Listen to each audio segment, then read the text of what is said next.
Thank you guys for coming. This is the elementary English, so we're not going to be translating everything, just so everyone knows. If you want to join the Spanish one, that is at 3 o'clock. Yeah, thank you guys so much for your flexibility at the end of last year. It was so hectic and everything happened so fast. But we really did such an amazing job, and your students did such an amazing job. And I think that's because of you guys, the families. You really adapted well. And yeah, we couldn't have done it without you. So thank you so much for that. Welcome. Right now, I'm going to share my screen and I'm going to go through a presentation on basically 2 different learning models that can happen next year. But I want you to keep in mind as I go through the presentation that everything is always subject to change. So next week or in 2 weeks, they could come out and tell us public schools have to all close. There can be no in-person learning, right? And if that happens, then we would obviously have to have the year like we ended. Everything virtual, everything over the cameras. And that. So I just want you to keep that in mind, that we're talking right now about these 2 models, but it can always change. Okay.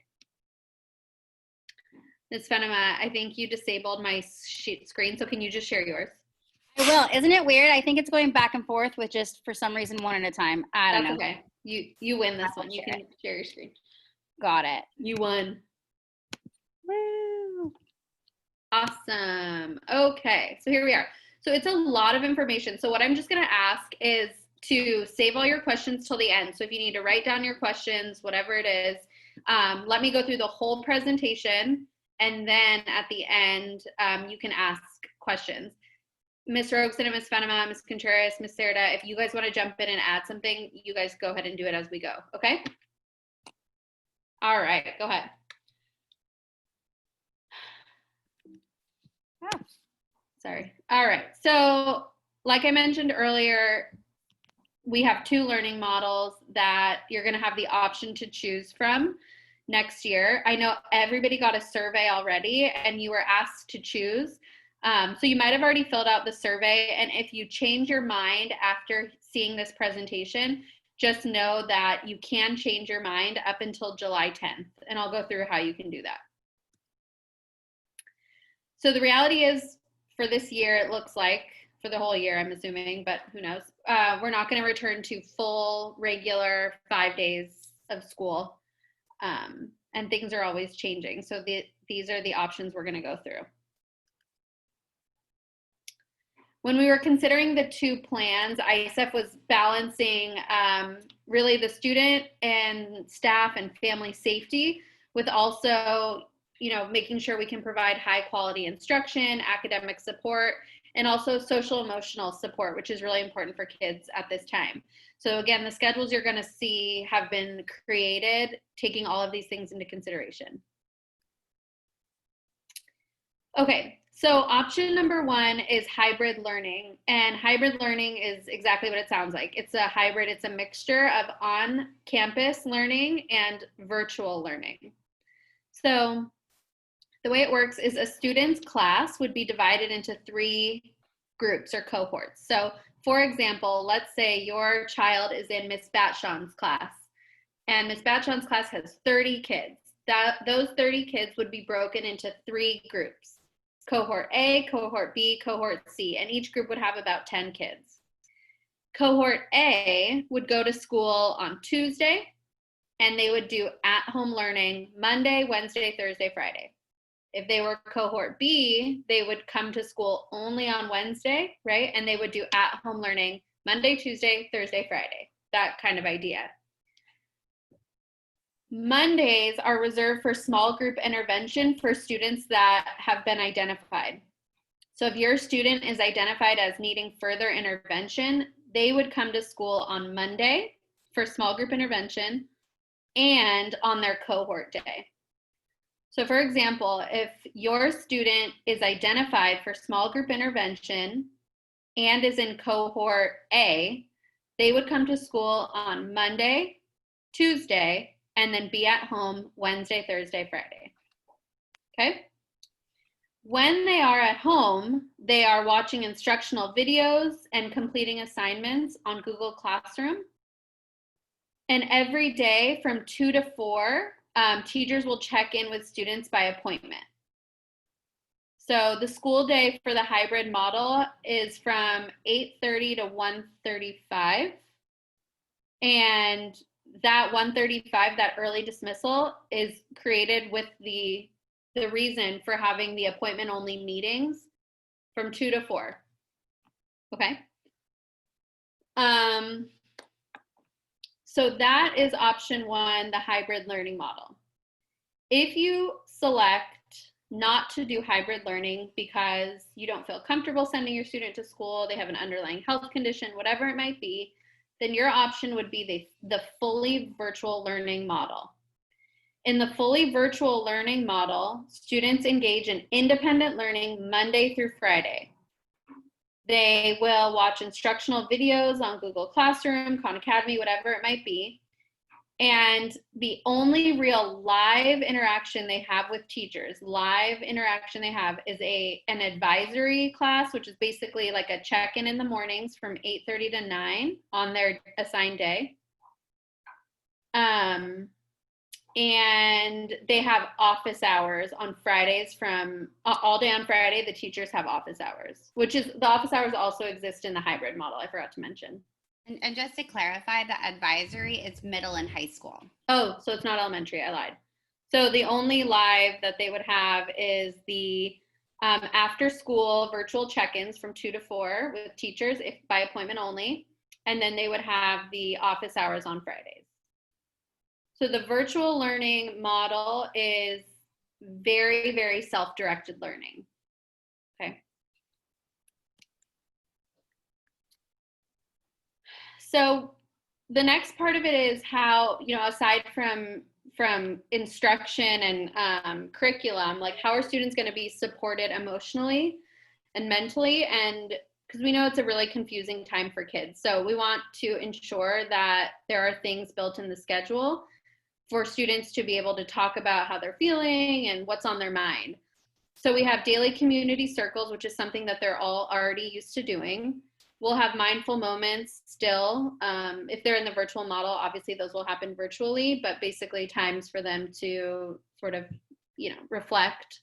They'll have virtual counseling for students who need it.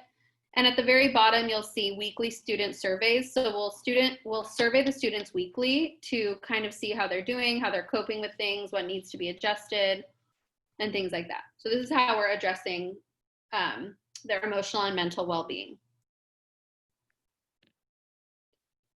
So this is a really complicated, it looks complicated. And so for that reason, we're going to send this PowerPoint out to everybody, but it's the idea that I mentioned earlier. Mondays, small group intervention if the student is identified.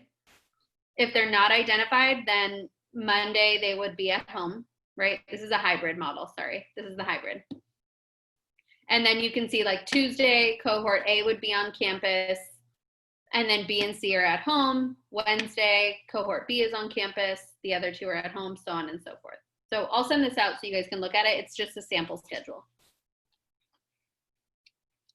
Here's a sample schedule of the virtual learning model if you select to do that one. Monday, small group intervention virtually for kids that are identified. Tuesday through Thursday, 3 to 4 hours of independent study where they watch recorded videos, complete assignments. And then Friday, again, virtual teacher office hours, which they did last year at the end of the year. If you remember, basically the teacher just opens up their virtual class and the kids can pop in and ask questions as needed.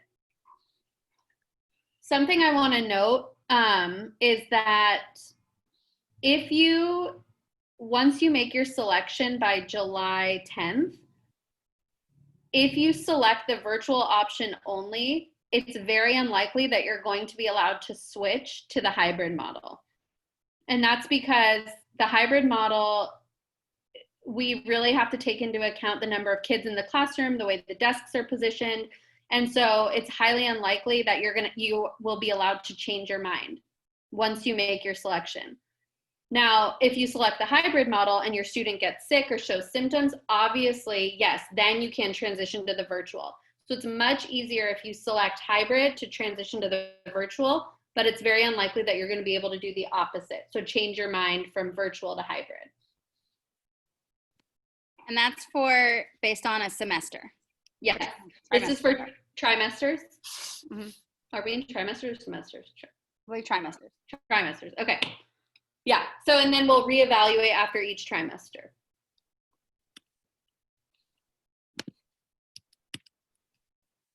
All right, so the main platforms that we're going to use are Google Classroom still. So the students are pretty familiar with Google Classroom because that's how we ended the year last year, but just so you know, that's where the teachers are going to post messages, homework, videos, etc. Parents are going to check their Scholars Google Classroom daily, and one of the middle school parents had a really good question. She asked if there could be a training for parents on how to access their kids' Google Classroom. And so I said that we would come up with a time to do a virtual training for parents on how to access their kids' Google Classroom so that you can be a part of that learning. For the reading programs, you can see for K3, Lexia and Achieve 3000 for 4 and 5, and then RAS Kids, K through 5. And then math programs, they're going to continue to use IXL.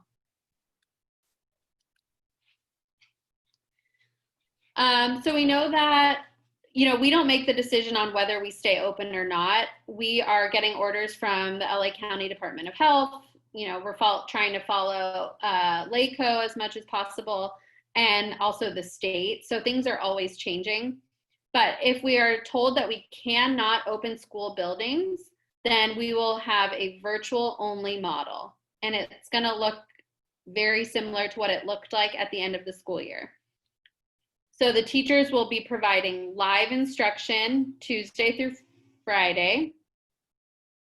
And Monday will be reserved for those intervention groups. And the things that will be the same are the curriculum will be the same, the pacing will be the same, grading will be the same, attendance, the use of Google Classroom, teacher communication. So everything will be the same if we have to do the full virtual model. But the difference is that the teachers will be providing live instruction Tuesday through Friday. Health and safety is our #1 priority. And so if any student or staff member is showing any of the COVID symptoms, then we are going to obviously not allow them on campus because we want everyone to be as safe as possible. So I'm going to go over some of the safety precautions that we're going to put in place at the school if your student is part of the hybrid model. So if your student is coming to school because they're in the hybrid model, the biggest thing is that social distancing is going to be enforced and reinforced all the time. So the first thing is that the students' desks are going to be placed 6 feet apart. We had a team come into all the classrooms and measure the square footage and make sure that the desks can be placed that far apart. The offices are going to have plexiglass around the desks. The hallways are going to be one-way hallways where it's possible. The restrooms are going to have limited capacity. And we're going to have space markers on the floor so people know where to stand so that they are not within 6 feet of each other. Masks are going to be required for all students, staff, and visitors on campus, and that includes in the classroom.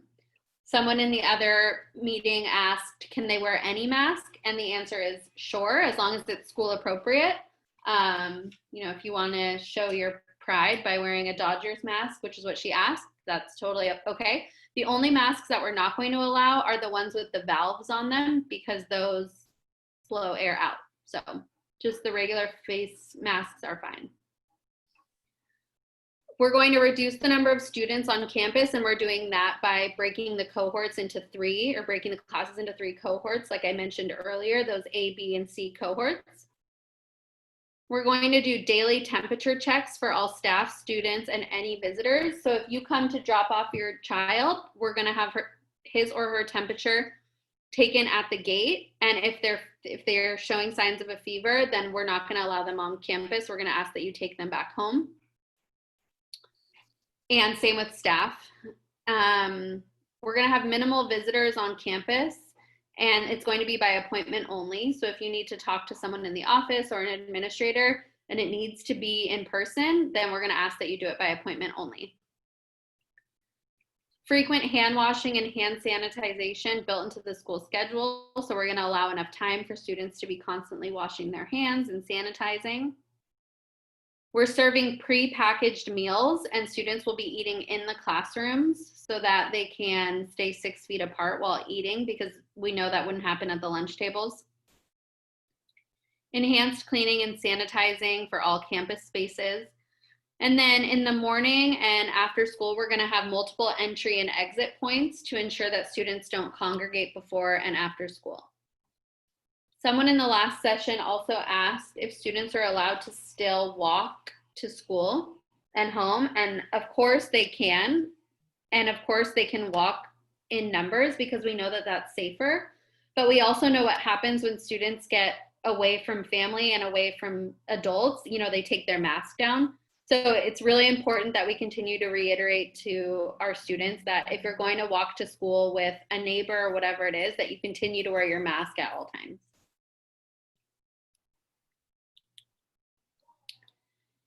We're going to be offering virtual tours, electronic, basically images of what the classrooms and campus look like once all the safety measures are put in place. So we'll be releasing those.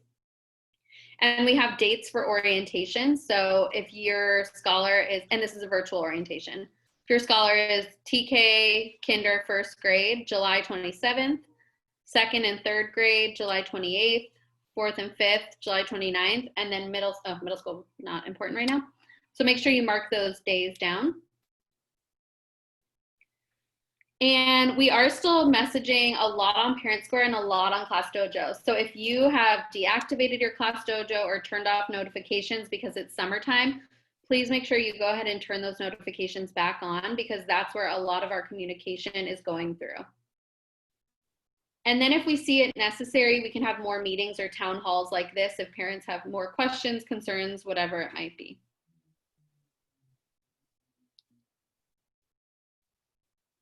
All right. So that's